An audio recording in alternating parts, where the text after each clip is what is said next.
Como a gente tem visto pastores aí sofrendo de ansiedade, pastores se suicidando, né? Isso tem crescido muito. Por quê? Porque a carga emocional é muito grande. Os pastores estão carregando os seus membros nas costas. E por que que isso acontece? Por causa de falta de paternidade. É isso que nós vamos trabalhar hoje, tá?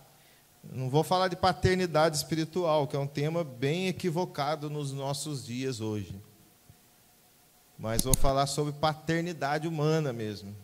Tá? Até esse termo paternidade espiritual foi cunhado por conta dessa dificuldade de paternidade humana, dos bloqueios de paternidade, né? Mas antes eu quero fazer uma pergunta para vocês. Ó, o nosso tema já está aí no telão, já, né? O resgate da masculinidade. Por que o resgate? Porque nós temos sofrido uma deturpação da masculinidade por conta da questão ideológica. Tá? E aqui eu não estou falando de política, não, tá? De direita e esquerda, não é isso. Estou falando de marxismo cultural. E isso tem causado grandes prejuízos na sociedade. Talvez você esteja aí falando, mas isso aí é com os homens de hoje, né? Com os adolescentes, os jovenzinhos. Na minha geração não tinha isso. Engano seu, e nós vamos trabalhar um pouco disso. Depois que eu comecei a me especializar nessa área de desenvolvimento pessoal e que eu fui estudar a fundo essa questão da influência da ideologia nos valores familiares, a influência da ideologia na formação do caráter das pessoas, tanto homens quanto mulheres, eu comecei a perceber que isso vem lá de trás. Eu começo a lembrar coisas da minha infância, que eu vi que eu fui marcado ideologicamente, mesmo achando que não. Então, talvez você esteja aí, não, ideologia de gênero, está amarrado, né? Isso aí não tem na minha casa, não. Mas eu comecei a perceber que isso vem de longe, já vem lá de trás. Vem lá do Antônio Gramsci. Quem já ouviu falar sobre essa figura aí? Porque quando as pessoas falam do Karl Marx, né? Karl Marx tinha a vida destruída. Eu não sei nem como é que ele pode ser exemplo para uma luta de classes, né? Como que uma pessoa que não tem resultado quer propor resultado numa área para alguém? Só que o Gramsci não, ele era um cara inteligente, era um engenheiro social. Vocês já ouviram falar em engenharia social? A mídia está construindo o seu pensamento e você nem percebe. Você acha que você é dono das suas decisões, que você decide baseado no que você pensa, mas está bem longe disso. Então eu quero fazer uma pergunta para vocês. Tem alguém aqui mimizento? Sabe o que é mimizento? É o contrário de masculinidade, o cara que não aguenta pancada. Se tiver, eu já vou falar, meu irmão, se quiser ir embora agora é melhor do que sair no meio da palestra. Fique à vontade, nem vou ficar triste. Mas já vou avisar já, porque hoje a gente vai trabalhar bastante coisa. E se você sentir, não, isso aí não serve para mim, né? Então eu quero convidar você para o propósito que eu pensei o nome desse evento, Reino dos Machos. Eu sei que algumas pessoas ficaram desconfortáveis com o título, né? Macho, porque parece uma coisa assim, arcaica, né? Machista, né? É o cara que bate na mulher, em casa é eu que mando, né? Mas na verdade não é isso não, é que até você falar eu sou macho, hoje o cara já tem medo de falar, porque a ideologia já está tão enraizada na cabeça, que por conta de um movimento feminista, e não é feminista como aquelas mulheres de um filme, eu até esqueci o nome do filme, que conquistaram espaço trabalhando na NASA. Lembra desse filme, pastor? Não estou falando desse movimento, não. Estou falando desse movimento das mulheres de sovaco peludo, que deturpam a imagem da própria mulher. Elas querem tanto brigar por igualdade, uma coisa que não existe, né? Não dessa forma que elas estão pensando, porque a mulher e o homem são diferentes. Não é? Isso começa lá na criação, né? Macho e... Então, até na Bíblia está macho e teve gente que ficou desconfortável com o tema, tá vendo? Ó? Mas eu não estou aqui como julgador, não. Eu estou tentando trazer vocês para dentro do que eu vou falar. Então, vamos lá. Primeiro, vamos derrubar os estereótipos, né? O estereótipo não define a masculinidade. E a gente está meio perdido nisso aí, né? Porque tem gente que acha que para o cara ser macho, ele tem que gostar de futebol. Então, eu estou lascado. Porque esses dias eu estava num grupo de amigos lá, eles falaram, vamos jogar futebol com a gente, né? Você está muito distante. Eu falei, não vai rolar. Porque eu nunca gostei de futebol. Mal gostava de assistir, né? Então eu não posso colocar masculinidade estereotipada, né? Porque cada homem é masculino da sua forma. E cada homem define a masculinidade de uma maneira. E aí, então a gente vai pensar na definição, se realmente ela tem a ver com o que representa a masculinidade ou se a gente já está contaminado com a ideologia. Quer ver? Ó? Deixa eu ver aqui. Wallace, fala para mim qual a sua definição para masculino. Masculinidade. Que tipo de atitude? Vamos ser mais específico.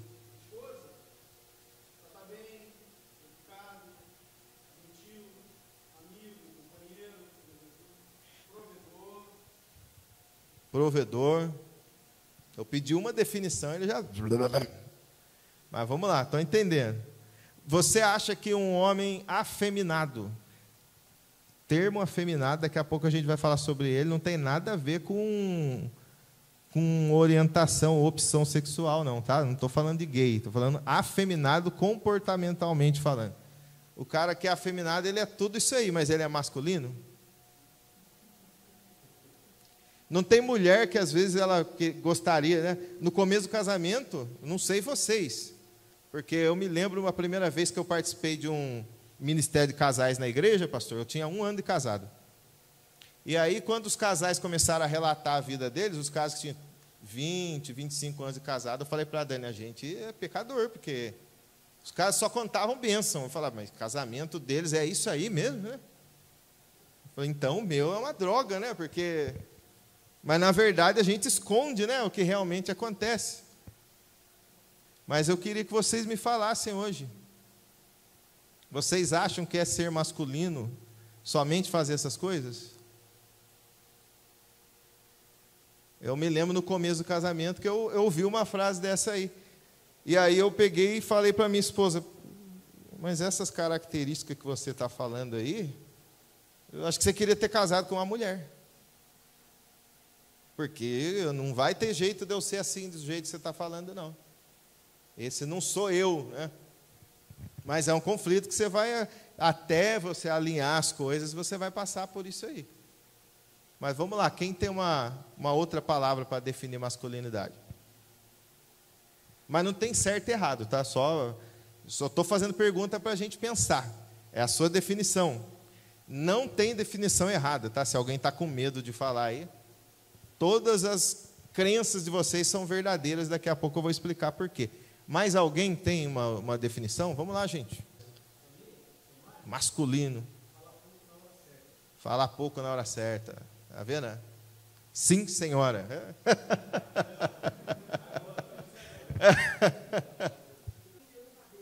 Cabeça.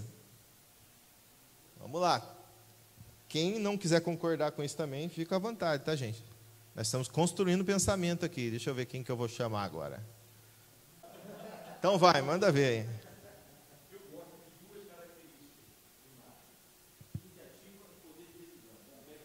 Poder de decisão e iniciativa, tá vendo? Todas essas características são questionáveis, não são? Se a gente fosse trabalhar elas mais a fundo, mas está errado? Não, porque é o que cada um de vocês acreditam. E quando você fica querendo impor seu pensamento às pessoas, você acaba arrumando confusão, né? Porque verdade, eu sempre gosto de repetir isso, verdade absoluta só existe uma. Alguém sabe o que é? Vamos lá. É a palavra de Deus, mas vamos ser mais específico. Quem é a palavra de Deus?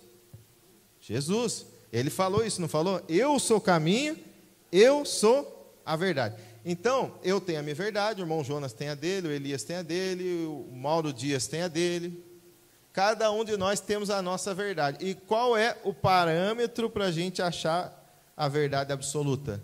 Que a gente tem que colocar as nossas verdades, que são todas construções sociais. Corretas ou incorretas, são construções sociais. Começa lá na família, né? O pai e a mãe vão ensinando o filho, a escola ensina, a igreja também ensina. E às vezes a igreja ensina diferente do que os pais ensinam também. Por quê? Porque a verdade de quem ensina na igreja pode ser diferente da minha verdade. E como é que você alinha isso aí? Na palavra. A palavra não é Jesus? Então ele é o padrão. Por isso que a gente precisa alinhar as nossas verdades à verdade de Jesus. Mas para fazer isso, você precisa descobrir de onde vem essa verdade também. De onde vem esse meu conceito de masculinidade? Estereótipos. O estereótipo não define a masculinidade. Como a gente está vendo aqui, a gente está falando de várias coisas. O cara macho mesmo, ele vai na academia, ele levanta peso. É o cara que joga videogame. Outra coisa também que para mim não rola. Enquanto as crianças estavam jogando bola e videogame, eu estava com o instrumento tocando, né? Que era uma coisa que para mim era a minha vida. Então o que define então? A gente não tem um tipo de homem para dizer que aquilo ali é ser macho, mas a gente tem um fundamento. Quem você é em Deus. Esse é o fundamento. O fundamento de masculinidade é quem você é em Deus. Identidade e propósito. Está lá em Gênesis 1, 26. Tá? A palavra homem, nesse texto aí, façamos o homem conforme a nossa imagem, e a nossa semelhança. A palavra homem é humanidade, não é, pastor? Não é homem, individualidade, entendeu? O homem Adilson, o homem Adão. É humanidade. Esse é o padrão. O padrão é Deus, o próprio Deus. Aí você pode me falar, né? Como algumas pessoas até detonam aquela música do Anderson Freire, porque ele fala muito sobre isso, né? Ser imagem e semelhança de Deus. E durante um tempo eu também critiquei aquela música. Só que se a gente for pensar nesse ponto de vista aí, a gente vai ver que ele não está tão errado assim. Por quê? Porque identidade é quem nós somos, certo? Mas não é quem nós estamos. Quer ver um exemplo? Eu estava dando aula na terça-feira para um menino de 9 anos, e ele começou a errar a música, errava, e aí ele falou, professor, não dá, eu sou muito ruim. Eu parei, peraí. Quem fez você? Foi Deus. Foi Deus que fez você, tá. E você acha que Deus é incompetente? Falou, não, Deus faz tudo perfeito. Eu falei, então, você sabia que tudo que Deus fez, ele disse que era bom? E quando chegou no homem, ele disse que era muito bom. E aí você vem e diz que o que Deus fez é ruim? Aí ele ficou olhando para mim, mas eu não consigo tocar. Eu falei, você sabe qual a diferença de ser e estar? Acho que no inglês isso é complicado, que é a mesma palavra, né? Mas na nossa língua portuguesa é uma maravilha. Ser é o que você é, e estar é a sua condição. Então, o que você é? O que Deus disse sobre você, imagem e semelhança. Mas não necessariamente você está imagem e semelhança de Deus, por causa da sua condição. E nesse ponto, o Anderson Freire, né, não está tão errado assim. Identidade é quem você é. Só que você pode não estar. O que constrói a sua identidade? A sua formação familiar, a paternidade ou a falta dela. E aí você pode me dizer, mas eu tive um pai presente. Mas o fato de você ter o pai presente não necessariamente significa que você teve um pai. Eu posso dizer para vocês, meu pai sempre foi presente. Embora num período da vida ele trabalhou muito. Fora, né? Ele trabalhava em São Paulo, vinha só final de semana. Mas era um pai que eu tenho várias recordações boas. Chegava no Natal, ele botava a escadinha assim na laje, tinha um buraquinho assim na laje da sala, e a gente ficava o ano inteiro com os irmãos olhando para aquele buraquinho lá. Chegava no Natal, ele botava a escadinha, tirava uma lata de lá e dava um presentinho para cada um. Eu tenho boas recordações. Mas algumas coisas me fizeram muita falta. E uma delas foi o meu pai brincar comigo de luta, de ativar a virilidade. Nós vamos falar sobre 3 tipos de homens. 1, que é a identidade, o que Deus fez, e 2, que a ideologia criou. Tá? E esses 2 que a ideologia criou tem a ver com os seus traumas, os seus bloqueios emocionais, as suas marcas lá da infância. E essa questão de lutinha, de ele brincar comigo, sabe, de ativar a masculinidade, porque, olha, pais que estão aqui, a mãe nunca vai ativar a virilidade no filho. Se você deixa a educação toda com a mãe, você está condenando o seu filho para ser ou afeminado ou emasculado. E eu tenho provas documentadas disso, tá? Eu não tirei isso da minha cabeça. Isso é um conceito da inteligência emocional, Daniel Goleman, já ouviram falar, Daniel Goleman? Do Bert Hellinger, que criou a constelação familiar. Então, são ferramentas da psicologia positiva. E tenho isso documentado de clientes meus, que eu tenho hoje me especializado nessa área de mentoria de casais, de família. E eu tenho dezenas de histórias que eu poderia contar para vocês aqui, de situações lá da infância que fizeram um estrago no casamento de muitos homens e muitas mulheres, por conta dessa questão da paternidade. Pai e mãe, tá?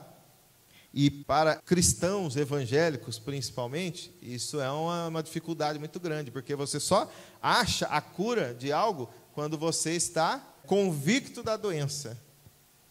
Você só vai libertar de algo quando você reconhece que você precisa de cura nessa área. E aí, para você reconhecer que o seu pai trouxe algum prejuízo emocional para você, você fica com medo, né? Ah, mas eu não posso desonrar meu pai, né? Tem que honrar meu pai. Não tem nada a ver com isso. Não é com o seu pai o problema é com você.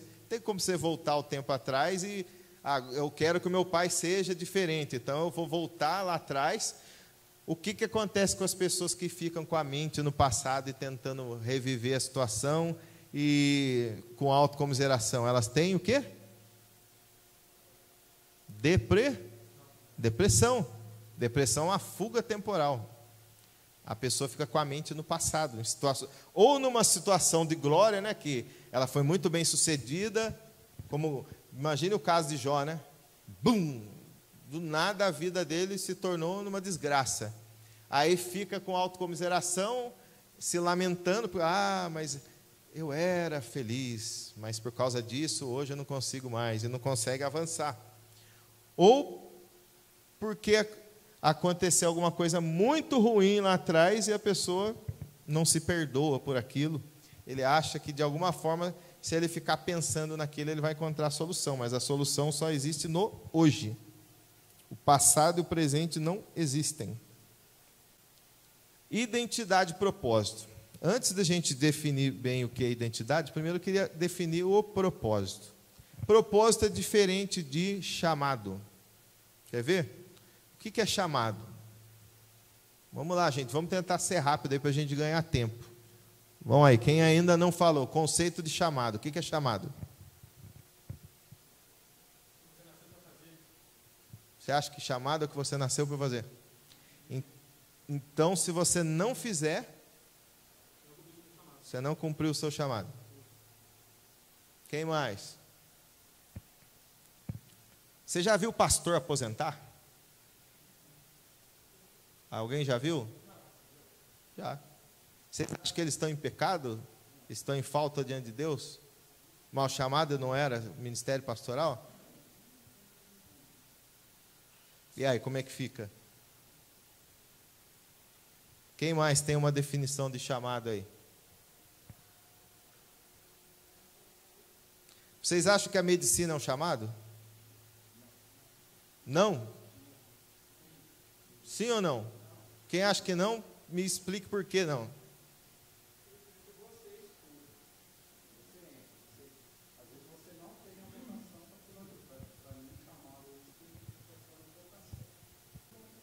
Mas isso não acontece no ministério pastoral também? Então não posso definir que não é um chamado. Entendeu? Mesmo na medicina como em qualquer outra área. Vocês acham que o cara que ajuda a salvar uma vida acidentada ou livrar uma vida da doença não está cumprindo o propósito dele? O pastor não cumpre o propósito dele? Se um pastor de repente falar, eu não quero mais ser pastor, não. Eu quero ser tesoureiro da igreja, entrego o meu ministério. Eu já vi isso acontecer. O propósito dele continua? Sim ou não? E o chamado? O chamado não, ele mudou, não mudou? Se eu pensar que o chamado é a mesma coisa que propósito e confundir a minha identidade com o chamado, eu estou lascado, hein? Porque se eu não tiver um ministério, minha vida acabou. E isso acontece, gente. Acontece, nós estamos falando sobre masculinidade hoje, e eu já ouvi líderes chegar no seu auditório e ensinar na igreja que se você não atua, não trabalha na obra de Deus, você está em falta. E com a desculpa que está cuidando dos filhos, deixa os filhos que Deus vai cuidar para você. Você tem que estar na igreja, atuando no ministério. Aí sabe o que vai acontecer quando ele chegar lá no céu? Ele vai dar conta para Deus dos filhos. Não, filho. O propósito da nossa vida é levar pessoas a Cristo, não é? Esse é o propósito. E esse propósito Deus deu para todos. Não foi só para o evangelista, só para o pastor, só para o diácono. Para todos. Se você é médico e não faz isso, você está fazendo o seu chamado, mas seu propósito está sendo deixado de lado. Porque se eu sou mecânico, eu faço isso para a glória de Deus. Se eu sou médico, eu faço isso para a glória de Deus. O que é fazer para a glória de Deus? Fazer o nome de Cristo conhecido entre os homens. Só que, se eu não consigo levar os meus filhos a Cristo, eu vou conseguir levar quem? Qual que é a recomendação para o ministério pastoral? Não é governar bem a própria casa, pastor? Se eu sou pai e os meus filhos estão todos se perdendo, se eu não consigo cuidar da minha casa, eu vou conseguir cuidar da igreja? Se eu não consigo cuidar da minha vida, eu vou conseguir cuidar das pessoas? E é isso que está acontecendo, que muita gente está adoecendo. Porque está tentando cuidar do problema dos outros. E toda vez que eu tento cuidar do problema do outro, a minha vida fica em segundo plano. Nós estamos aqui para abençoar as pessoas, para ajudar. Mas o primeiro chamado, ou melhor, o propósito da nossa vida é cuidar de nós, primeiramente, e a partir de nós, quando você vai cuidar do outro, é transbordo. Sabe o que é transbordo? Você está cheio e começa a derramar e abençoar as outras pessoas. É nítido quando você vê uma pessoa que está transbordando. Porque ele está cheio, e a Bíblia fala que a boca fala do que o coração está cheio, né? Ele está cheio e está transbordando na vida de outras pessoas. Propósito é uma coisa, chamada é outra. Qual é o propósito do homem? Deixar ao homem e unir-se à sua esposa, e ambos serão uma só carne. E aí vem outro problema. Como é que pode ser uma só carne, duas pessoas totalmente diferentes, geneticamente diferentes? Quando é que isso acontece? Oi? Mesmo propósito. Qual é o propósito? Crescer. Não precisa ter 200 filhos, né? Querer multiplicar e encher a terra sozinho, né? Mas você já viu pessoas que não querem ter filho? Vocês acham que isso é normal? Não é normal. Só que também não adianta você ficar querendo bater na pessoa, né? Lembra que eu falei da verdade? Tá vendo por que não dá para julgar as pessoas? Você não sabe a história de vida daquela pessoa, você não sabe o que ela passou e por que ela não quer. Não é normal, ela precisa de cura. Cura na alma. O propósito é esse. E aí você é uma só carne quando você tem material genético da mãe e do pai em um serzinho. Por isso que você só é família quando tem filho, né? Se não tem filho, é um casal. Está começando a formar uma família. Primeira coisa que a gente precisa entender, para a gente perceber algo que eu vou tratar daqui a pouquinho, que são os 3 tipos de homem. Não que só existam esses 3 tipos, mas qualquer outro tipo vai se encaixar em uma das 3 categorias que a gente vai estar trabalhando aqui. Só que tudo que você vai fazer depende 20% de habilidade cognitiva e 80% de habilidade emocional.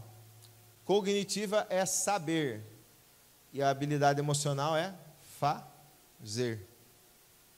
Você sabe o que tem que fazer, mas você não consegue fazer. Por quê? Porque você não tem maturidade. Não tem maturidade para fazer. Maturidade é emocional, não é cognitiva. Tem gente que acha que para ter maturidade você precisa esperar. é novo ainda, vai amadurecer ainda. Eu conheço um monte de homem e mulher também de 50 anos que não tem maturidade nenhuma, parece um bebê, parece um adolescente de 12 anos. Tenho certeza que vocês devem conhecer também. Por quê? Porque a maturidade, ela depende de estímulos emocionais. O bebê, ele não sabe resolver problemas emocionais. E quem é que vai dar suporte e ensinar a criança a fazer isso? Os pais. E quando isso não ocorre, ou o estímulo é o estímulo incorreto, o que acontece? Você vai marcar o seu filho para sempre. E até que ele rompa isso lá na frente, uma coisa que é bem difícil, porque primeiro você precisa reconhecer, e reconhecer não é fácil, até quero parabenizar vocês de estarem aqui. Como é difícil ter um trabalho com homens na igreja, né, pastor? Já passei por diversas igrejas e toda tentativa é frustrada. Às vezes um primeiro encontro até vai, mas acaba bem rapidinho. Porque o homem não gosta de confronto. Eu também sou homem, tá, gente? Quando eu estou falando que o homem não gosta de confronto, eu estou falando de mim também. Mas eu estou aprendendo a gostar desse negócio, porque como é bom. Porque o confronto faz a gente crescer. Então eu sou confrontado todos os dias. E eu falo, obrigado, Deus, por esse confronto. Porque está me ajudando a abrir meus olhos para coisas que eu não enxergava antes. Aliás, essa palestra é fruto de confronto. Porque reino dos machos, sabe o que é? É o reino de Deus sendo estabelecido na terra, sendo você canal de bênção para desconstruir essa ideologia maldita do inferno, que tem tornado os homens emasculados e afeminados. Vocês acham que o marxismo cultural não sabe disso? Sabe. Só você que não sabe. A engenharia social sabe disso. A engenharia social domina muito bem a programação neurolinguística, que é outra área que eu estou estudando também, que você pode usar ela para o bem, e eu uso para o bem, mas a mídia usa ela para o mal, e você está sendo levado pela programação neurolinguística, com os programas que você assiste na televisão, com a forma que você educa os seus filhos, com excesso de TV, excesso de videogame, excesso de Netflix, de YouTube e várias outras coisas. E você não tem paciência para suprir as necessidades da criança com os estímulos corretos. Então, como eu disse no início, irmão, isso aí para mim não tem muita importância não, porque graças a Deus eu estou bem, né? Mas você foi colocado na terra para ser sal e luz, não foi? Então leva isso que você está aprendendo hoje para fazer parte do reino dos machos. Desse macho aí que é imagem e semelhança de Deus, que vai mudar a sociedade, a partir de você. Todo homem com problema de autoimagem nega o Criador. Se você tem um problema de autoimagem, sabe o que é o problema de autoimagem? Falta de autoconhecimento, você não sabe quem é você de verdade. Já avancei um pouco porque eu estou estudando isso. Mas há pouco tempo atrás, se você perguntasse quem era, há pouco tempo mesmo, há 2 anos atrás, quem é você? Eu sou um fracassado. Eu sou o cara que tudo que eu boto a mão para fazer não dá certo. Quer ver? Ó? Tem alguém que pensa assim hoje aqui? Pode levantar a mão sem dó. Mais ou menos. Se vocês soubessem como meu coração queima quando eu escuto isso. Porque eu sei que isso não é você. A identidade é aquilo lá. Mas por que acontece isso aí? Nem você sabe explicar, porque se você soubesse, você resolvia na hora. Mas são convicções, tá vendo? As crenças, as convicções têm a ver com a nossa formação. E por muito tempo eu também pensei assim. E eu tive que ser confrontado comigo mesmo para eu começar a olhar para o outro. Então, tudo que acontece na nossa vida é ferramenta para Deus nos usar para ajudar outras pessoas. Tudo. Não escapa nada. Nós falamos aqui de verdades relativas, que são as nossas verdades, baseadas nas nossas convicções, que tem a ver com a nossa formação familiar, cultural, da igreja. A igreja também não tem convicções diferentes? A mesma denominação, não tem? Você está com um pastor, aquele pastor tem a formação dele, ele tem as convicções dele. Tem pastor que é mais bravo, né? Aquele pastor que quer bater em todo mundo. Você vai para o inferno, você vai mudar a sua vida. Aí você vai olhar, ele teve um pai alcoólatra, um pai que batia nele, um pai que espancava ele, um pai que apresentou Deus para ele de uma forma totalmente errada. Porque a primeira figura que a gente tem mais próxima de Deus é o nosso pai. Quer dizer que ele é Deus. Mas a criança, acho que eu perguntar para o Ezequiel fez 4 meses essa semana. Quem é Deus, Ezequiel? Primeiro que ele não sabe nem falar. Ele nem sabe quem sou eu. Mas quando ele olha para mim com uma figura de autoridade para ele, quem é Deus para ele? Quem é Deus para o bebê? O pai, não é? Aí você vê o cara cresce e não consegue orar. Eu tive um aluno que não conseguia chamar Deus de pai na oração, porque ele tinha um trauma lá da infância, que o pai era policial, espancava ele, e ele lembrou, e ele deletou isso da mente dele. E um dia a gente estava fazendo uma técnica de PNL, que é ensaio mental, e ele lembrou disso aí e começou a chorar, e o cara acabou o problema, foi curado ali. Problema de paternidade dele. Ele não conseguia. Como é que ele vai se reportar a Deus como pai, se pai para ele é uma péssima figura? Então você começa a olhar as pessoas de forma diferente. Eu também já fui aquele cara carrancudo, que olhava a pessoa que não se dedicava direito no ministério, eu queria bater na pessoa. É que pode o cara chegar atrasado desse jeito? É que pode não andar? É tão natural para mim fazer isso aqui, o cara arruma tanta dificuldade. Mas hoje eu começo a olhar o perfil comportamental da pessoa, e eu vejo que cada perfil comportamental precisa se adequar em uma área. Os irmãos que trabalham em fábrica sabem disso. Quantos treinamentos tem na fábrica, né? Nas empresas, para trabalhar essa questão comportamental, e você colocar a pessoa certa no cargo certo. A igreja não faz isso, a igreja erra. Porque a igreja, na hora de escolher os líderes, o que ela faz? Ah, quem quer esse ministério? Quem quer? Aí chama o cara que é águia para ser tesoureiro. Eu sou águia. Se eu for tesoureiro, a igreja vai gastar o dobro todo mês. Porque o perfil águia é o cara visionário, o cara que gosta de novidade. Imagina só, semana que vem, ô Márcio, vamos botar um telão de LED aqui, ó, custa 150 mil reais. A igreja que se vire para pagar. Aliás, o dinheiro vai estar comigo, né, como tesoureiro. Vocês percebem a importância de se autoconhecer, até para você atuar na área correta? E aí você vê uma brigaiada no ministério, na igreja, ou na fábrica, ou na família, porque cada um está com o papel errado. Você tem uma esposa que tem o perfil lobo. Você acha que eu ia cuidar das finanças da casa? E está vendo a definição para algumas pessoas? Não, o masculino é o cara que, o provedor, está certo? O homem tem que prover mesmo. Mas não necessariamente ele precisa administrar. Às vezes a mulher administra melhor que ele, o cara é sabotador, gastador. Ou não pejorativamente, mas por perfil comportamental. Aí o cara vai sabotar as finanças da casa dele por uma arrogância e por um machismo. Aí não é questão de ser... não é questão de ser masculino, é questão de machismo mesmo. Não, eu sou homem, o homem que tem que cuidar disso e ponto final. Ele está devendo... está indo para o buraco e ficar com um orgulho bobo, né? Então, o problema de autoimagem nega o Criador. Porque se você não consegue se enxergar como Deus enxerga você, é um problema. Você está negando o Criador. É o caso do meu aluno lá. Não, eu sou ruim. Não, você não é ruim, você está ruim.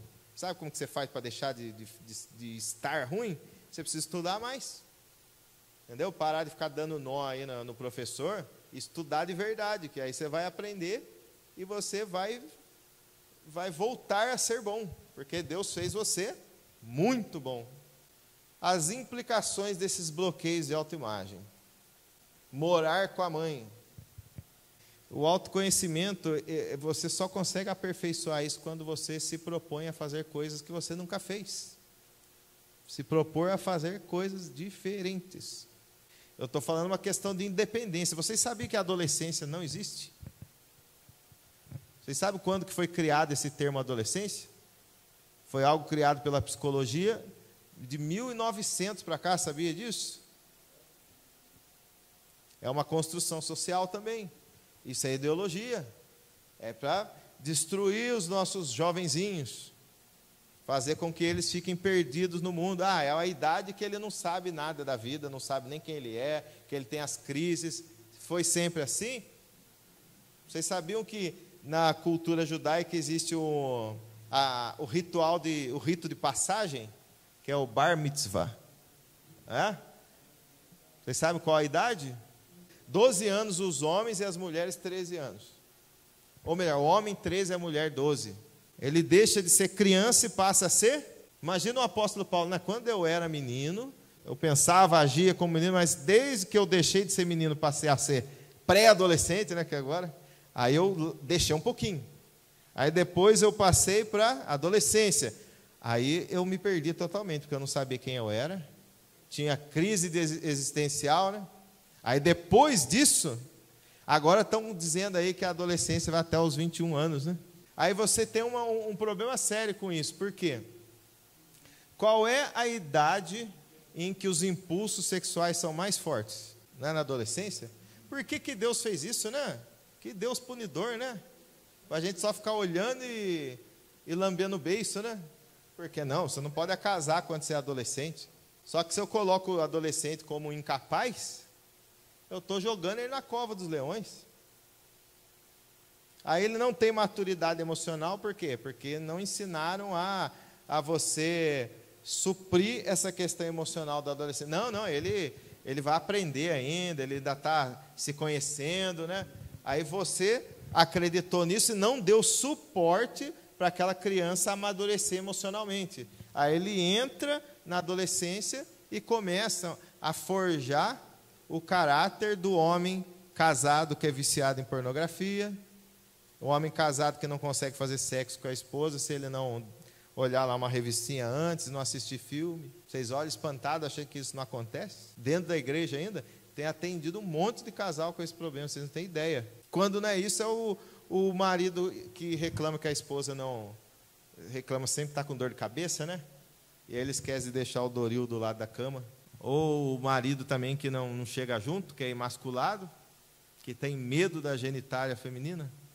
Vocês acham que isso não acontece? E aí o cara é dependente emocional da mãe. Sabe o que acontece? O pai não foi homem suficiente com a mãe. E aí a mãe tem uma carência emocional, ela joga isso em quem? No filho, o homem. Já viu a mãe que não deixa o filho embora? O cara casou, a mãe fica ligando todo dia. Sabe o que é isso? A mãe é dependente do filho emocionalmente. E aí ela ensinou ele a ser dependente dele. Ele casa e ele transfere essa imagem da mãe para a esposa dele. É aquele homem que não consegue levantar do sofá, tirar o traseiro dele do sofá e ir até a geladeira pegar um copo de água. O cara vai ficar impotente se ele fizer isso. Não, isso não é coisa de macho, não. Isso não é coisa de homem. Minha mulher tem que me servir.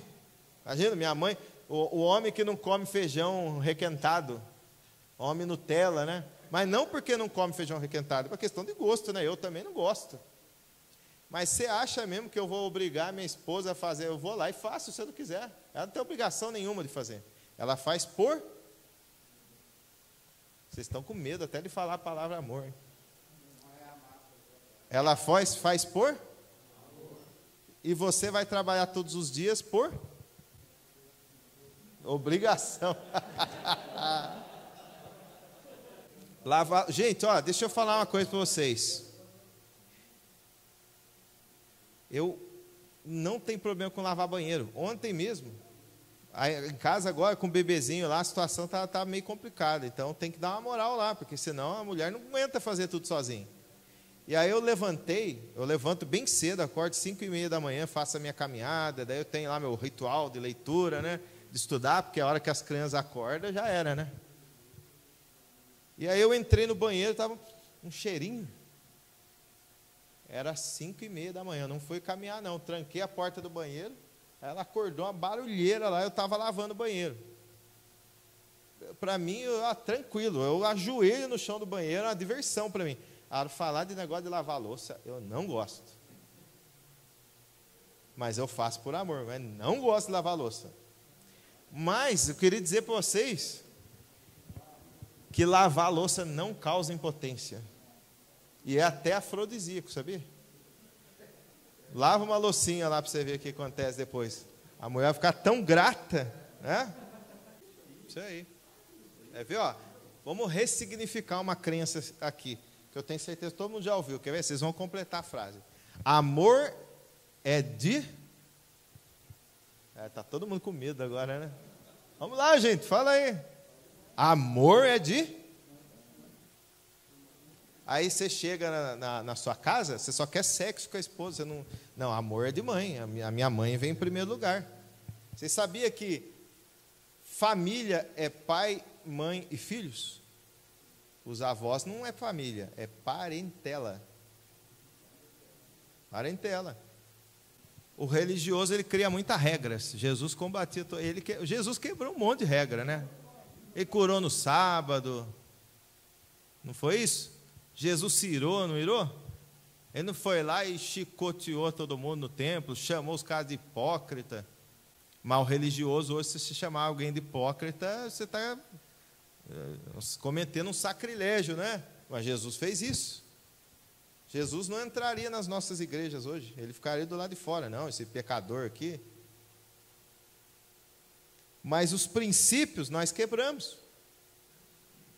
E o que é mais importante, você guardar os princípios ou não quebrar regras? Aí se você pensar, qual que é o maior princípio que existe? Qual é o maior princípio? Mas tem gente que fala Deus, que Deus é o maior princípio. Deus é princípio? Não, Deus é. Deus nem existe, porque o que existe foi criado. Deus é.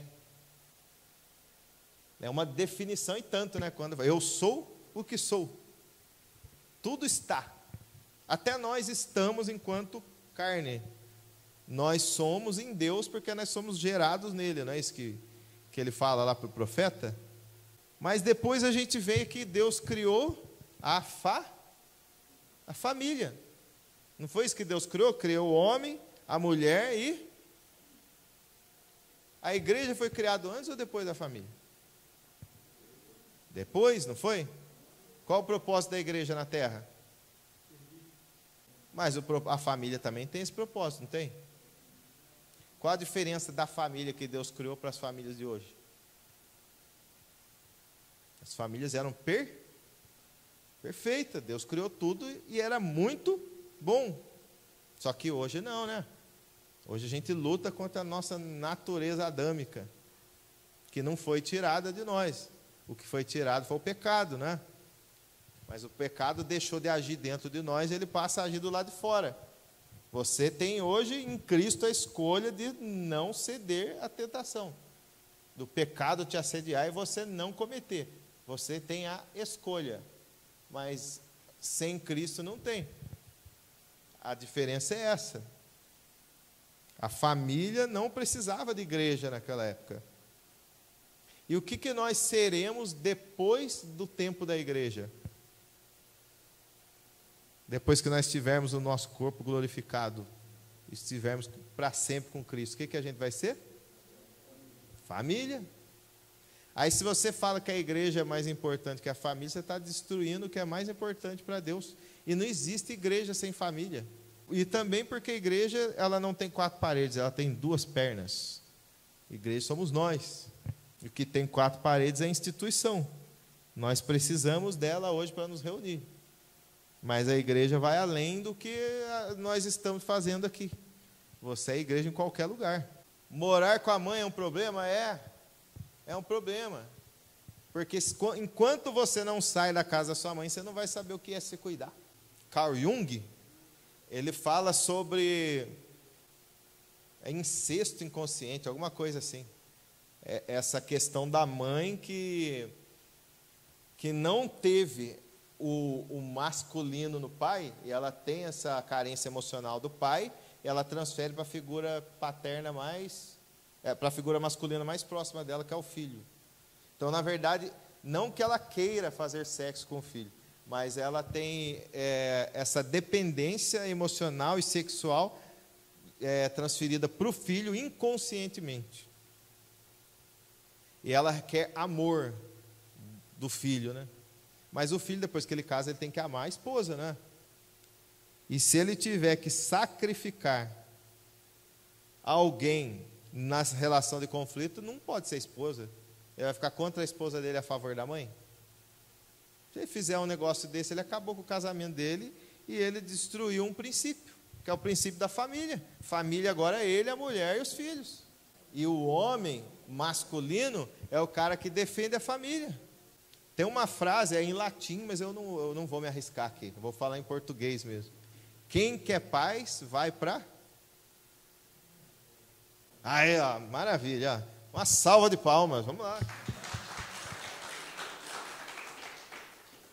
Não tem como ter paz se não tiver guerra. Precisa de guerra. Agora, se eu sou dependente emocional da minha mãe e do meu pai, até para contar os problemas do meu casamento, e o homem dependente é pior do que a mulher, sabia? Porque o homem que é dependente da mãe, ele não toma decisões, ele não é o provedor. Se ele não conseguir resolver os problemas financeiros da família, ele vai sempre recorrer à mamãe, e não vai amadurecer, não vai aprender a prover. E sabe aonde isso reflete? Na igreja. O pastor tem que aumentar os dias de atendimento no gabinete, porque o cara, todo problema do casamento, ele tem que ficar levando para o pastor. Porque ele não consegue, se ele não teve a paternidade correta, ele leva a paternidade para quem? Para outra pessoa, para o líder espiritual, ao invés dele ser pai dele mesmo. Eu fico imaginando, gente, Deus, ele é nosso pai, não é nosso pai? Eu, olhando os meus filhos, o que eu mais quero é que eles se tornem independentes. Eu vejo a Bia hoje, já é bem mais independente, né? Agora o Ezequiel, a Bia está com 6 anos, já é bem mais independente. O Ezequiel tem que ficar pegando ele no colo, agora ele não dorme sozinho. Às vezes ele fica lá cheio de mãe e chora, e tem que pegar. Não tem coisa melhor do que o pai ver o filho sendo independente. Agora, se você tem problema de paternidade, até a sua oração é de má qualidade, porque você vai orar para Deus como se você fosse um bebê e... Deus, eu preciso ir na padaria comprar pão, mas eu não sei se eu compro pão de sal ou se eu compro pão carequinha. Mas eu estou orando, a questão de espiritualizar tudo, né? Porque eu quero saber a sua vontade. Eu imagino Deus olhando para meu filho, você é um homem ou um saco de batata, né? Imagina só. A minha filha, pai, eu vou no banheiro, mas eu não sei se eu uso papel, se eu uso lenço umedecido ou a ducha. Gente, precisa amadurecer. E como eu disse, a maturidade não vem com o tempo, a maturidade vem com o estímulo emocional. Fuga da realidade. O cara ele ainda não caiu na real de quem ele realmente é. Ainda acha que é um jovenzinho, ainda acha que é um adolescente, sabe? O cara não viveu a vida, isso acontece muito no nosso meio. A fase de bagunçar era lá atrás.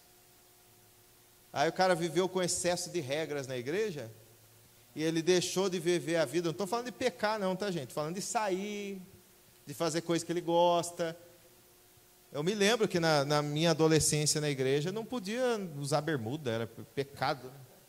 O pastor ainda batia na Bíblia. Não sou eu que estou dizendo, não. É a palavra. Mas nunca mostrou. Mas eu também nunca perguntei. Então, na multidão de ignorantes, né? Até uma anta é sábio, né? Eu nunca perguntei, então estava tudo certo. Fora isso, várias outras coisas, né? E aí você deixa de viver cada coisa na sua fase e chega com... Depois de casado, o cara quer ficar o dia inteiro jogando videogame. Não tem problema o cara jogar videogame, né? Mas ele é uma eterna criança, não interessa a idade. Não teve estímulo emocional para amadurecimento. 18 anos. A minha filha, mulher, hein? 18 anos, não casou, filha? Vai para a universidade aí, vai cuidar da sua vida. Ah, mas ela vai viver sozinha e está sujeita às coisas do mundo. Aí eu vou dar o meu melhor. E eu hoje falo com convicção, se ela fizer, desculpe a palavra, mas se ela fizer cagada, ela vai fazer porque ela quer, não vai ser por falta de estímulo e por falta de ensinamento. Então eu estou bem tranquilo quanto a isso. Mas se ela tiver que fazer, paciência, não vai ser a minha patrulha que vai mudar isso. Ela precisa ter um encontro dela com Cristo. Eu posso estimular e ajudá-la a chegar lá, mas não sou eu que determino isso, é o livre-arbítrio dela. Não querer ter filhos é um bloqueio emocional. A pessoa não teve uma boa experiência na infância e ela transfere isso para o medo. Ela não quer ter filho ou porque o pai dela era excessivamente controlador e estourado, o cara batia nos filhos, espancava os filhos, batia na mãe, entendeu? Aí ela olha aquilo, eu não vou ter filho, por quê? Porque dá muito trabalho ter filho. Mas é inconsciente, tá? Porque o cara não viveu as fases da vida, a vida é cíclica, tá? Você vai repetindo fases, mas você tem que passar por elas. O cara não viveu aquilo na fase correta, ele vai colocar, ó, coisas de homem versus coisas de mulher. Isso também não define masculinidade, é como eu estava falando, né? Lavar louça. Só que a gente tem que ter um bom senso. Você vai mandar sua mulher para o mecânico, que você sabe que é um sem vergonha, em todos os sentidos da palavra? Você vai pegar e jogar a sua mulher para os urubus? Não é questão, minha mulher não pode cuidar do automóvel, isso é coisa de homem? Não, ela pode cuidar. Mas você, como marido, cabeça da casa, provedor, aquele que deve dar segurança para a mulher, você vai fazer isso? Vai mandar ela para um lugar que até a gente que às vezes, né, cuida mais dessa parte aí, acaba se atrapalhando, né? Você vai lá no mecânico, você é enrolado, e você vai mandar a sua mulher para lá? Então tem que ter um bom senso, né? E também você não vai vir de salto alto para a igreja, né? Uma só carne é só no filho, tá? Você não vai passar um super bonder nas costas, né? Grudar na mulher, onde vai um, vai o outro, né? Princípio da individualidade. Se você não tem o seu tempo como homem para ir bater uma bolinha com seus amigos, ou tomar um café com um amigo, pescar, não é? Se você não tem esse tempo, que vida miserável que você está levando. Só que a mulher também tem que ter. E sabe por que o marido fica com esses problemas aí de ciúme? Vocês sabem por quê? Porque ele tem medo que a mulher faça sozinho o que ele faz quando está sozinho.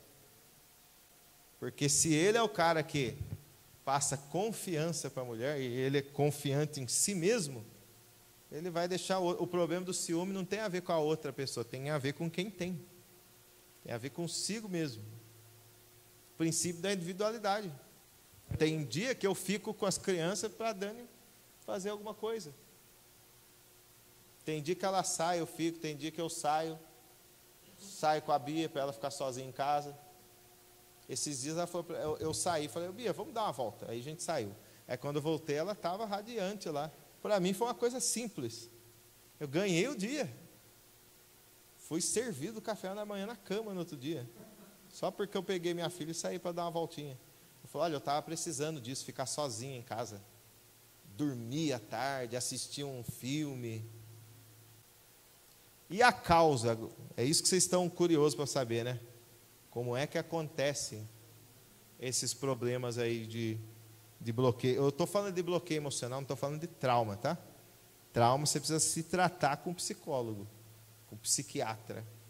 Eu estou falando de bloqueio emocional. São travas emocionais também, mas que dentro do desenvolvimento pessoal a gente acha, por conta das convicções, né, que a gente chama de crenças limitantes, que é o que você acredita que trava você, como aquilo que a gente estava falando, amor é de mãe. Então você nunca acredita que você possa amar a sua esposa e a sua esposa ame você. Aí você fala, não, acredito sim, irmão, mas na prática isso não acontece. Por quê? Porque está aqui, ó. É um padrão emocional que você acreditou a vida toda. A causa, como é que isso se forma? Os 3 tipos de homem. Ó. Primeiro é o homem viril. Quem é o homem viril? Dá para ler aí? Marcado pela força. A virilidade é comumente associada ao vigor, saúde, robustez e constituição, especialmente na criação de filhos. Então, criar filhos não é só com a mulher, não, tá? E como eu falei, quem ativa a virilidade no homem é o pai, não é a mãe. A filha precisa de segurança. O homem, o pai, ele precisa passar segurança para a esposa e para a filha. E o filho, o homem, ele precisa de confiança. Eu sempre tive dificuldade de entrar no embate. As pessoas me humilhavam e eu deixava quieto, sabe? Eu ouvia. Diversas vezes eu passei por isso. E eu fui descobrir que esse era um problema de infância. Eu lembrei que eu fugia da escola, eu pulava o muro. Apagou da minha mente, mas na hora lá veio tudo. Por quê? Porque eu era ameaçado na escola, eu tinha que ficar levando comida na escola para os meninos, para os maiores, né? E eu com medo de apanhar, porque era um covarde. Isso foi tão marcante para mim que eu não lembrava. E na ressignificação isso aconteceu. Se o pai não é presente na vida do filho, não passa essa confiança, o filho não vai ser o homem viril. Quem que é o homem viril? É o cara que come quina de parede pela família, sabe? O cara que não deixa a vaca deitar.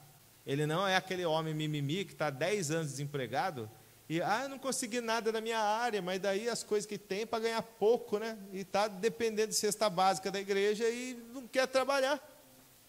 Porque ele só quer trabalhar na área dele. Não é homem viril.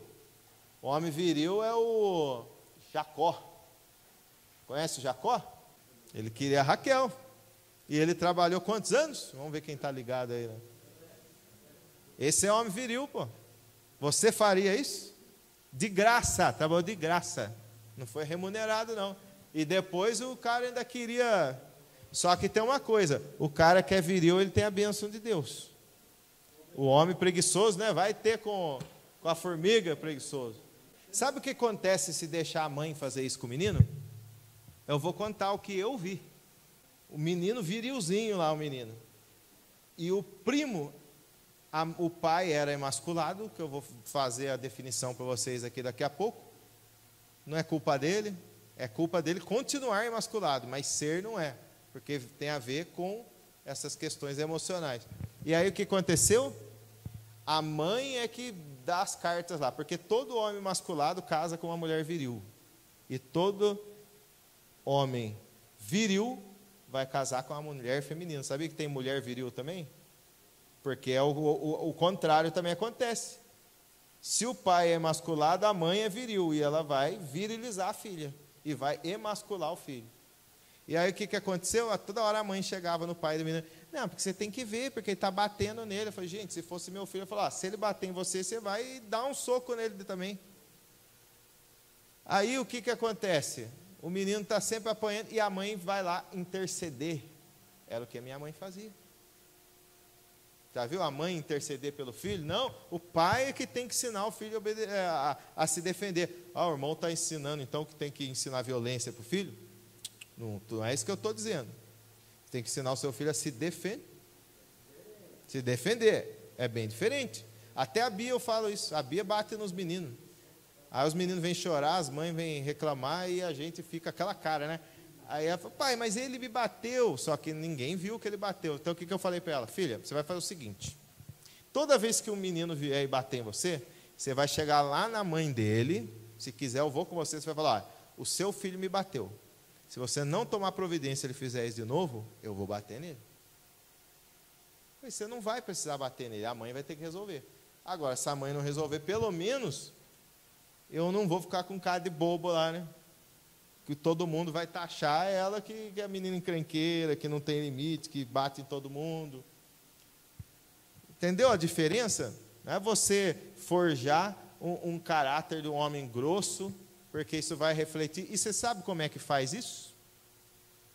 Não é falando, é fazendo. Se você é um cara completamente grosso com a sua esposa, seu filho vai ser também. Uma vez um rapaz falou para mim, eu bebo em casa mesmo, minhas filhas não vão beber, porque eu ensino elas o que é certo. Não é porque eu bebo que elas vão fazer também. Eu falei, engano seu. Não são as suas palavras, são as suas atitudes é que vão fazer com que ela aprenda. Que é isso aí, ó. O segundo tipo de homem é o emasculado. Eu não vou me ater muito à definição, mas a definição literal da palavra é isso aí, ó. O cara que teve a sua genitália arrancada. Sabe o que é o homem emasculado? É o cara que não é viril. Mas não é viril como? É o cara que não supre todas as necessidades da mulher. Recentemente eu tive um caso aí do marido que não queria fazer sexo oral na esposa. Não é porque ele tinha crenças, porque pode ser crenças também, né? O cara, não, isso é pecado. Tem gente que acha que é pecado, tem outro que não acha. Lembra da suspensão do julgamento? É a bolha que ele vive, o mapa de mundo, ou cosmovisão, quem quiser chamar. Mas tem gente que não é, está tudo certo. Mas não era isso, sabe o que é? Nojinho. O homem afeminado não tem a ver com ser gay ou não ser gay. Tem a ver com características comportamentais. Tá? Por que o cara é assim? Porque é o cara que foi paparicado pela mãe o tempo todo. Que foi criado pela mãe. Você acha que ele vai aprender hábitos de quem? Do pai? Se ele passa mais tempo com a mãe? Não, se vira aí, mulher, eu tenho que trabalhar. Cheguei cansado, né? O cara não sai com o filho, não brinca com o filho, né? Não joga uma bola com a criança, não joga um videogame. Dá para ir direto da pergunta? Não, é porque senão a gente não vai conseguir ganhar tempo. Você falou, deixa eu só recapitular. Você falou que eu posso torná-la viril por ter falado para ela se defender. Mas daí a gente está entrando de novo nos estereótipos. Você acha que toda mulher que faz um curso de defesa pessoal, que faz uma é viril, é mulher viril? Algumas são por conta de marca emocional, mas não necessariamente a mulher que faz artes marciais é viril. Sabe por que não? Porque quem ativa a feminilidade nela é a mãe. Entendeu? Por exemplo, educação sexual. Tem tempo para você falar, não, meu filho tem que fazer 18 anos. Caia nessa besteira e o seu filho vai ser levado pela ideologia de gênero. Eu falei isso na Assembleia de Deus na semana passada, que eu estava pregando lá falando sobre identidade. Falei, eu não tenho essa preocupação de se vai ser aprovado ou se não vai. Eu luto para que não seja. Meu papel de cristão e de pai. Agora, se for aprovado em relação aos meus filhos, eu estou bem tranquilo. Sabe por quê? Porque desde cedo eu ensino. Na semana passada eu estava falando com ela sobre isso. Mas algumas coisas, é a mãe. Eu falo, mas como que eu vou falar? Não sei. Mas quem tem que falar é você. Isso aqui tem que ser você. Porque ela é menina. Eu não posso chegar e falar com ela, porque eu vou falar dentro da característica e do meu ponto de vista. Como que eu vou chegar na menina e falar sobre educação sexual com ela? Agora, é diferente quando ela vem me perguntar. Se eu me omitir, aí eu estou entregando ela aos lobos, né? Então, tem os papéis, né? Por isso que eu estou falando. Mas o pai tem que passar segurança para a filha. Um dia ela pegou e falou para ele, papai, como é que... quando é que eu vejo você e a mamãe beijar, e eu queria também ter um namorado, quando é que eu vou ter um namorado? Como é que eu vou saber a pessoa certa e tal, né? Ela tinha 5 anos. Eu falei, agora eu estou numa sinuca de bico, hein? Eu estava lá no leite na pista. Eu falei, filha, vem cá, vamos brincar de corrida. Aí eu peguei na mão dela, ela estava do lado assim, falei, a gente vai até aquela árvore. Eu confesso que eu nem sei de onde veio isso, mas foi o máximo que eu consegui fazer na hora. Aí eu falei, vamos lá. Daí ela foi correndo, eu com certeza ia chegar primeiro que ela. Eu falei, não, peraí, está errado isso aqui, vem cá, vamos voltar. Dá a mão aqui para mim. Ela falou, o príncipe e a princesa, quando eles estão na corrida, eles chegam juntos. Aí eu contei uma história para ela. Então vamos lá, a corrida quando que você vai saber quem é o seu príncipe? O príncipe e a princesa. O príncipe não chega antes da princesa, não chega na frente, ele chega junto. Eu corri com ela lá, ela gostou da brincadeira, aí eu continuei. Eu contei a história para ela. Olha, toda criança, e aproveitei o gancho dela para falar sobre a questão de abuso de crianças, entendeu? Trabalhar de forma lúdica para que ela, porque o pai tem que passar segurança para a menina. Ele não passa segurança para o menino, senão ele vai forjar um menino emasculado e afeminado também. O menino ele tem que passar confiança. ânsia, você é capaz de resolver. A menina ele tem que proteger. Aliás, o marido tem que morrer pela esposa. Você morre. Exatamente, por isso que eu estou falando agora. Mas o que acontece com o pai? Ele fica com vergonha de falar esse assunto com a criança. E aí, quando a criança cresce, a criança é o adolescente que não quer falar com o pai. Por quê? Porque essa relação de confiança, ela é construída. Se você nunca conversou com o filho sobre essas coisas, depois de adulto, você acha que vai conseguir? E aí, olha só. O que aconteceu? Eu fui explicando para ela, olha, a princesa criança, ela só pode ter príncipe adulto. Só que só existe um príncipe adulto que a menina criança pode ter, é o pai. Então, o seu príncipe sou eu. Só que príncipe adulto não beija na boca princesa criança. Ele só beija na boca princesa adulta. Por isso que a sua mãe é a minha princesa adulta. E eu sou o príncipe adulto dela. Mas quando você crescer, sabe o que vai acontecer? Você vai achar um príncipe para você também. Aí eu vou levar e entregar você na mão do seu príncipe adulto. Só que você, quando for princesa adulta, você também não pode beijar na boca de príncipe criança. Porque isso não pode. Ela falou, agora eu estou entendendo. Então, quando eu crescer, como é que eu vou saber quem é? Eu falei, é simples. É só você procurar alguém igualzinho ao seu pai. E isso vai acontecer, queira você ou não. Por pior que o pai seja, isso vai acontecer. Porque é o que de fato acontece. A mulher vai procurar um homem igualzinho. Eu até poderia fazer essa dinâmica com vocês, mas vai demorar muito tempo. Mas se vocês quiserem fazer em casa, façam essa experiência. Pegue uma folha, escreva lá tudo na sua mulher que você não gosta. E não vem falar, minha mulher é perfeita, balela. Está querendo enganar quem? Não existe gente perfeita? Com certeza tem coisa que você não gosta. Aí anota lá, depois vira a folha e coloca tudo na sua mãe que você não gosta. Fica tranquilo que ela não vai ler, então não vai ser desonra. Você nunca vai falar isso para ela. Eu duvido que não tenha pelo menos 4 coisas que vocês vão colocar lá que vai bater exatamente igual. Irmão, eu estou no 2º casamento. Vai bater igual. Pode ter certeza, façam isso. Depois vocês me falam. Vou colocar depois no meu Instagram aí vocês mandam lá um direct para mim, falando aí o que vocês acharam da dinâmica. Pode fazer. Por que acontece isso aí, gente? Rapidinho para a gente terminar. Como que se formam essas distorções da personalidade? Vamos lá. Eu chamo de fase da semente. Primeira fase é um evento de injustiça. Então, vou dar um exemplo aqui. A criança quer brincar, quer ter a atenção do pai, e o pai está lá assistindo o jornal. Sai daqui, menino, você está me atrapalhando a assistir o jornal. Para você pode até ser uma coisa corriqueira, mas isso é uma injustiça que você está fazendo. O seu filho, imagina o seu filho de 5 anos, ou a filha de 5 anos, ele acolhe isso como sendo uma injustiça, porque ele queria brincar com o pai. Ele não quer nem saber se o pai está assistindo o jornal, se o pai está cansado. Então acontece isso aí. A criança tem blindagem emocional que nem adulto? Ele não sabe lidar com isso. Tem adulto que não sabe por causa disso, né? Mas geralmente é para saber.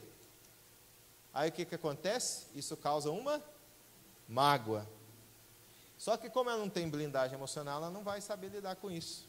E aí o que acontece? Passa para a segunda fase. Na mágoa, ela reclama do fato. Meu pai não quis brincar comigo. Eu vou falando aqui, vocês vão começar a lembrar adulto que age dessa forma. Meu pai não brinca comigo, não quis brincar. Aí foi para a segunda fase, ressentimento. O que acontece no ressentimento? Na verdade, na mágoa ela reclama do fato. Eu queria tanto brincar com meu pai. No ressentimento ela reclama da pessoa. Meu pai não me dá atenção, né? Quer dizer que a criança vai falar isso, mas é o que está lá no inconsciente dela. Aí vai para a terceira fase, não resolveu porque a criança não tem blindagem. Vitimização. Vitimização generaliza, reclama de tudo e de todos. Homem é tudo igual. Não é que homem é tudo igual. Acontece que o pai dela foi um traste e ela casou com alguém igualzinho o pai dela. Um traste. Aí não deu certo, ela separou e casou com outro, igualzinho o pai dela. E enquanto ela não ressignificar, vai continuar nesse ciclo. E aí generaliza, tá vendo? Da onde vem isso? Aí você condena. Essa menina aí é sem vergonha, porque ela se envolve com todo mundo. Suspensão de julgamento. Cada pessoa carrega uma história. E se a gente fica, espiritualizando tudo, a gente manda a gente para o inferno, que Jesus está querendo que você seja instrumento de Deus para ressignificar isso na vida da pessoa e trazer a pessoa para a luz. Se a primeira atitude, for recriminar, e aí, não resolveu, vai para a quarta fase, não merecedor. O não merecedor, ele anula o sentido da própria vida dele, ele passa a viver no automático, viver em prol do outro. Ele não se sente merecedor de ser feliz, então ele vive em função do outro. A pessoa mimizenta, sabe? O evento de injustiça é uma semente que foi plantada na criança. A semente passou para a mágoa, e a mágoa é a raiz. Foi para o ressentimento, que é o caule. Vitimização são as flores. O que acontece com a flor? Vira fruto. E o fruto volta a ser o quê? Semente. E aí você não tratou isso dentro de você, e você está transferindo isso para os seus filhos. Enquanto você não ressignificar isso aí, você vai continuar bloqueando seus filhos e trazendo problema para os filhos. E aí você não sabe por quê, que o filho é assim. É só você olhar para trás, você vai ver que você é assim também. E você vai descobrir que foi lá com o seu pai. Por exemplo, eu tinha medo de altura. Aí eu estava numa palestra de empreendedorismo, o cara falou, toda pessoa que tem medo de altura é um péssimo empreendedor, porque tem medo de arriscar. Eu falei, então lascou. Eu preciso resolver isso aí. Por que eu tenho medo de altura? Vou no parque de diversões, eu não consigo nem ir na montanha-russa. Sabe o que eu descobri? Que quando eu tinha 5 anos, eu fui conversar sobre isso com meu pai, eu lembrei, mas ele não lembra. Olha só para vocês verem. Não é por mal que lança semente, entendeu? Por falta de... E nesse caso específico, nem foi maldade mesmo, não foi nem falta de conhecimento, foi distração. Eu estava andando na bicicleta com ele, na garupa, ele falou, segura aqui, e eu segurando. Já imagino o que aconteceu, Ruinha de chão, cheio de pedra. Aí o meu pai foi caminhando, arrebentou o negócio da calça, eu caí, de costa no chão. E aí eu olhei, o meu pai estava longe já, não viu. E aí o que eu me recordei? Disso aí, fomos para casa, minha mãe passando um mertiolate nas costas. Isso me marcou negativamente. Tive uma sensação de abandono. E se é com menina, sabe o que vai acontecer? A sua filha vai se envolver com um monte de homem. Vai procurar segurança em outros homens. Por quê? Por causa da sensação de abandono. O que eu tenho atendido de mulheres que têm uma vida promíscua por conta de que foram abusadas pelo pai, ou nem foram abusadas pelo pai, mas a falta do cuidado do pai, de passar segurança para ela, fez com que ela fosse abusada na infância. Culpa do pai porque o pai quis que fosse assim. Não, porque o pai não foi o homem viril para cuidar ali e deixou isso acontecer, quando não ele mesmo fez, e trouxe prejuízo para a vida adulta. Isso é muito sério, gente. Está vendo quais são as responsabilidades que a gente tem como homem? E aí eu sei que tem um monte de solteiro aqui, que ótimo, gente. Porque quando eu era solteiro, ninguém nunca falou isso para mim. Eu cometi muitos erros no início do casamento. E como pai também nos primeiros anos da Bia.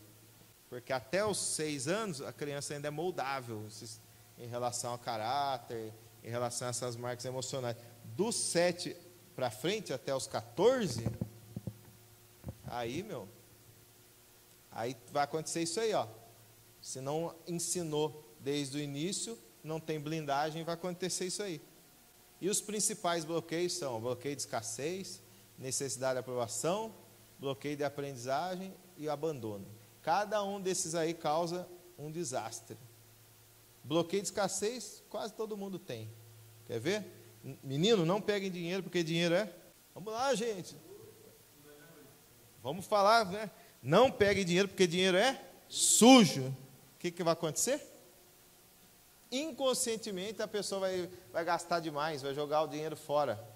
Por quê? Porque ele cresceu Aí você fala, mas ele faz isso de propósito? Não, isso é inconsciente, entendeu? É um padrão, é um hábito.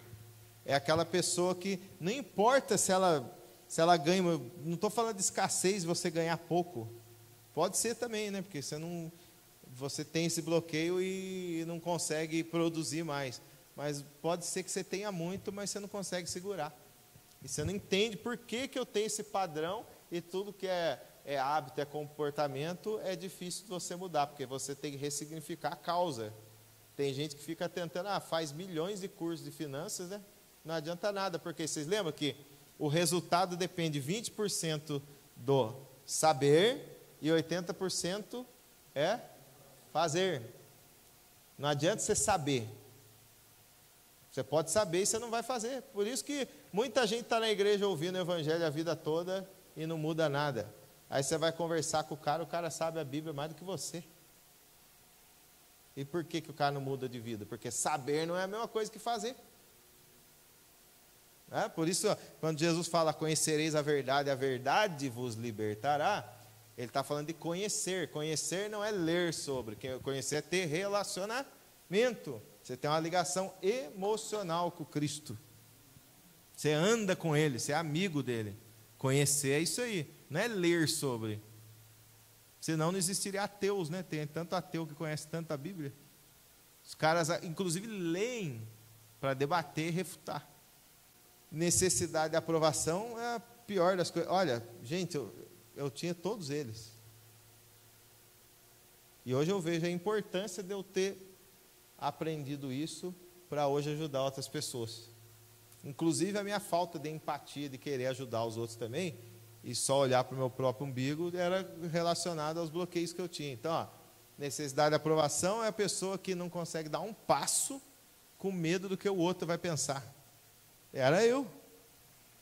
Não era eu mesmo, eu não fazia as coisas que eu gostava, não vestia as roupas que eu queria vestir. Eu estava sempre vestido, principalmente no ambiente de igreja, então. Não, tem que estar de terno, vai tocar. Por que tem que estar? Quem diz que tem que usar terno? Não, quem diz que você tem que usar tênis? Também tive esse problema aí. Na Assembleia de Deus só usava terno. Quando eu vim para a Igreja Batista, eu comecei a me sentir mal lá na quinta igreja. Eu de terno lá, o pessoal, onde você vai, rapaz? É casamento hoje, né? O pessoal tudo de calça jeans de tênis, você vê? Quem que está certo, assembleano ou batista? Os dois. Porque tem a ver com o mapa de mundo. Errado está quem está lá e não concorda. Percebe? Porque o mundo é grande e tem bolha para todo mundo, né? Todo mundo está dentro de uma bolha. Você só tem que ver qual bolha que você está.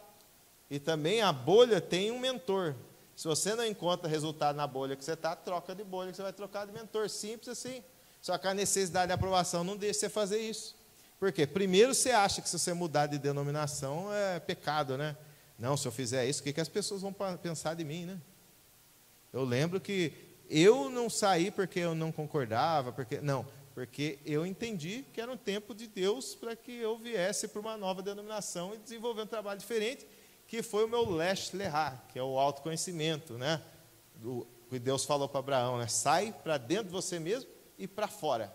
É isso que Deus falou para ele. E eu precisei disso, quanto eu cresci com isso. Mas teve gente que falou, teve uma irmã que falou, olha, irmão, estava orando e Deus manda falar para o irmão que com Deus não se brinca. O irmão está negando a fé, que o irmão saiu da Assembleia e veio para a Igreja Batista. Agora, e se eu entender que Deus está chamando eu para a Assembleia de novo, ou para a Poema, ou para a Bola de Neve? Eu tenho que suspender julgamento, né? O que Deus está querendo de mim com isso? Quem que está certo? Todo mundo está certo. Cada um foi formado de uma forma. Está vendo? Que todas essas questões têm a ver com a cultura, com a formação familiar, com o mapa de mundo. E aí, se você não entende isso, você fica brigando com todo mundo. Aí o cristianismo é a religião mais dividida que existe no mundo. Porque cada um fica querendo impor a sua verdade, quando só existe uma verdade, que é o Cristo. Aí a necessidade de aprovação está nisso aí, ó. Você não tem vida, tudo tem que depender do outro.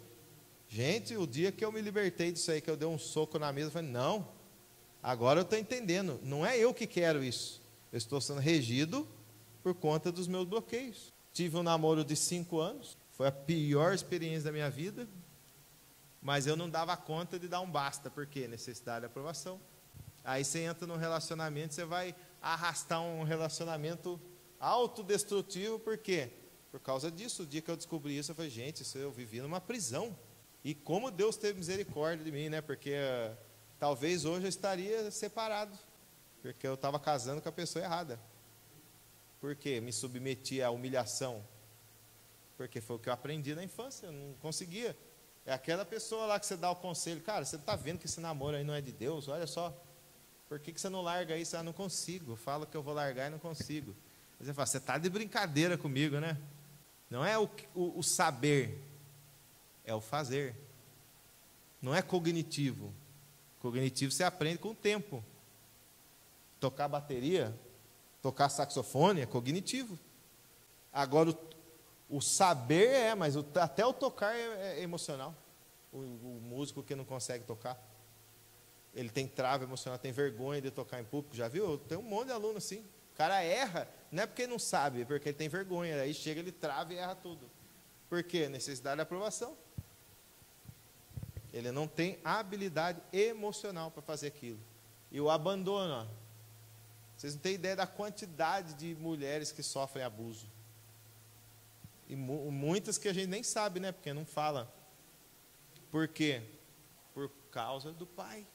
Porque não teve um pai presente. O pai foi ausente, ou nem teve o pai. Ah, mas eu nem tive o pai, como é que eu...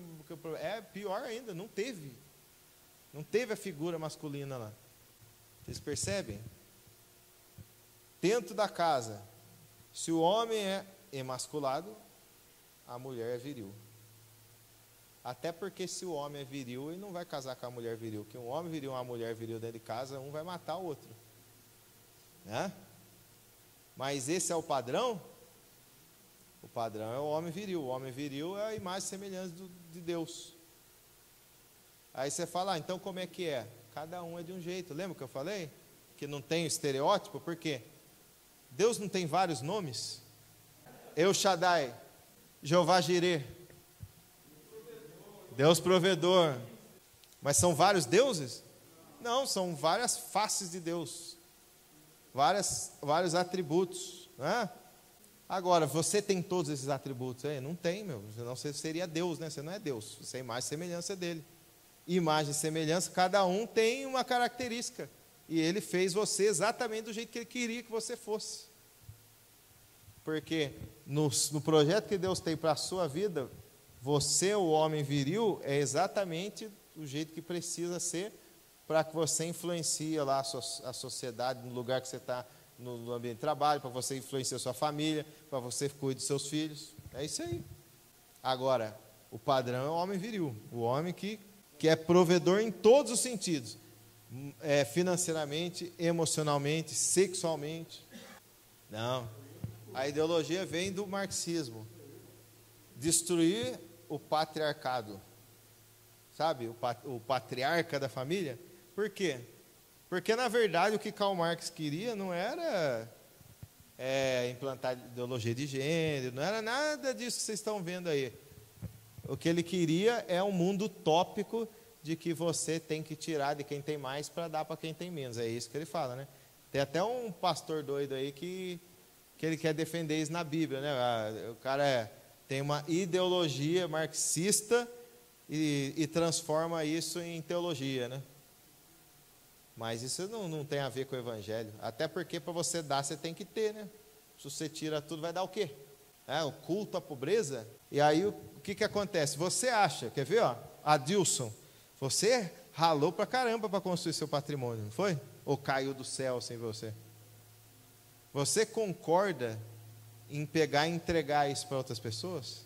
Em pegar 90% do que você tem e dar para quem nunca trabalhou na vida? Não concorda. O patriarca não concorda com isso. Então o Karl Marx foi frustrado na tentativa dele. Só que veio um cara mais inteligente que ele, que foi o Gramsci. E aí ele falou, na engenharia social a gente vai conseguir isso aí. Como é que a gente vai fazer? Destrói o patriarcado. Primeiro, não tem mais homem e mulher. Qualquer coisa, família, qualquer coisa serve. Pode ser homem com homem, mulher com mulher. Se você destrói o patriarca, você consegue acabar com esse negócio e colocar não existe mais propriedade privada. Essa era a intenção dele. Mas para isso ele teve que afetar no quê? Na cultura. Por quê? Com a cultura você consegue destruir um povo. Você consegue.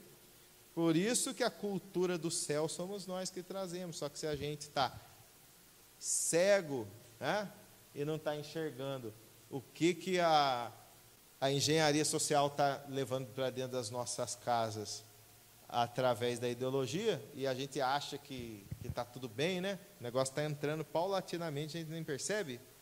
A gente tem que fazer a contracultura, né? Trazer a cultura correta. E aí o que fez na arte?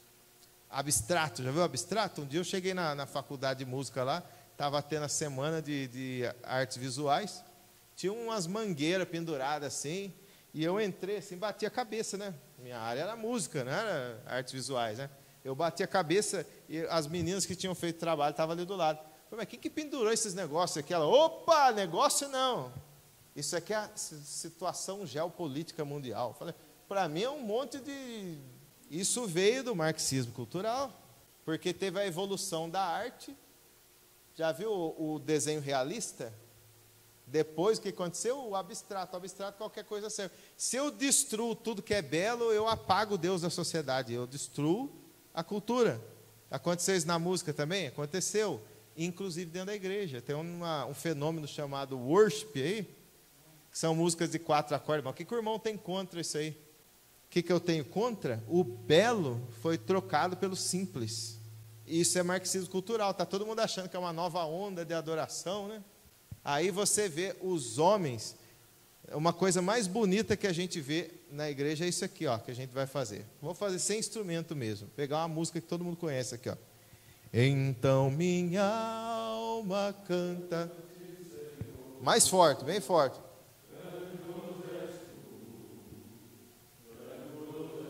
Aí, ó, tá vendo o grave?